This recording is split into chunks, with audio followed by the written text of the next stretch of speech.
Section 4. You will hear part of a talk to economics students about how to make the most of their course. First, you have some time to look at questions 31 to 40.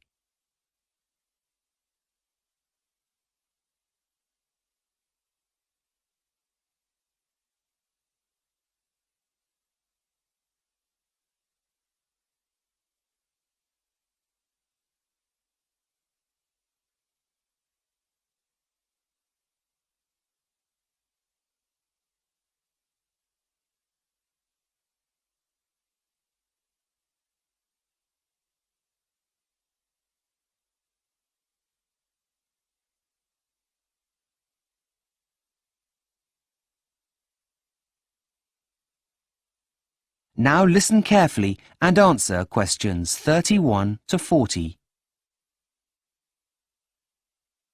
Good morning, everyone, and welcome to the Stanley University School of Economics.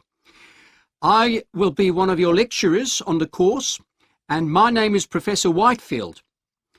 Before the academic year really gets underway, I would like to take you through some of what you can expect and to give you some general course information. Firstly, you'll be attending lectures during which you will receive information about economics and the priorities that you will need to focus on. The lectures will provide you with information about the subject in a relatively condensed format.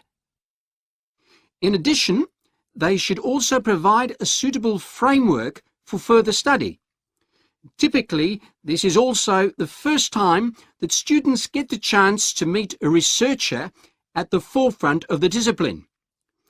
Traditionally, lectures are seen as an essential part of the learning culture for higher education, in which undergraduate study is viewed as an induction into academic discipline and a way of viewing the world.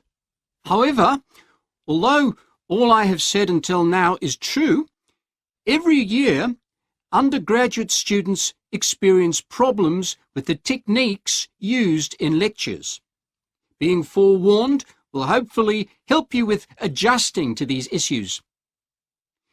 The first problem is that there is little opportunity for the development of student understanding.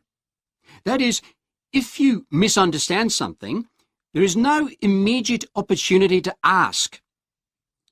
Secondly, when newer teaching approaches are used, such as problem solving, learning outcomes are improved. However, these will still not replace the validity of listening and learning from an expert.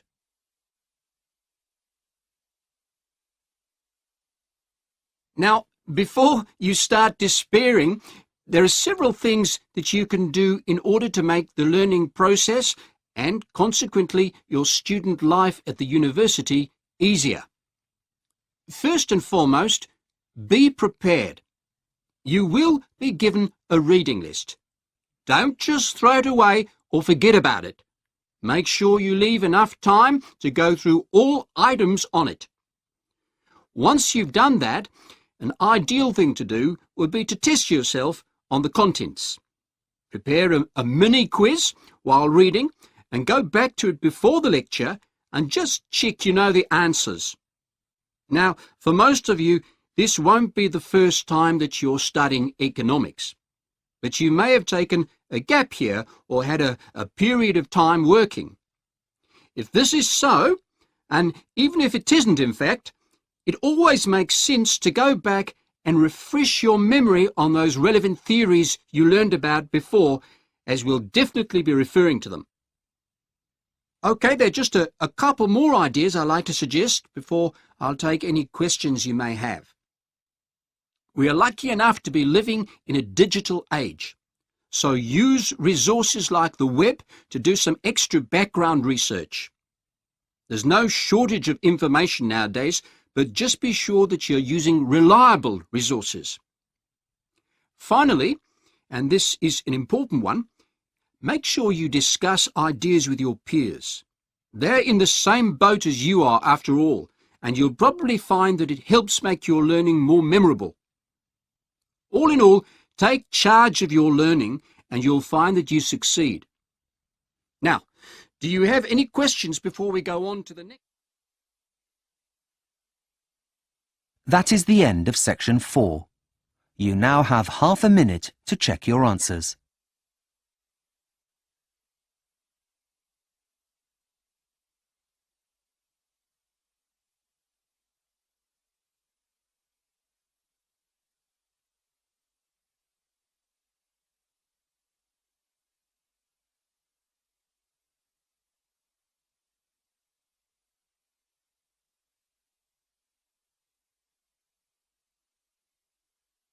That is the end of the listening test, the IELTS test. You now have 10 minutes to transfer your answers to the listening answer sheet.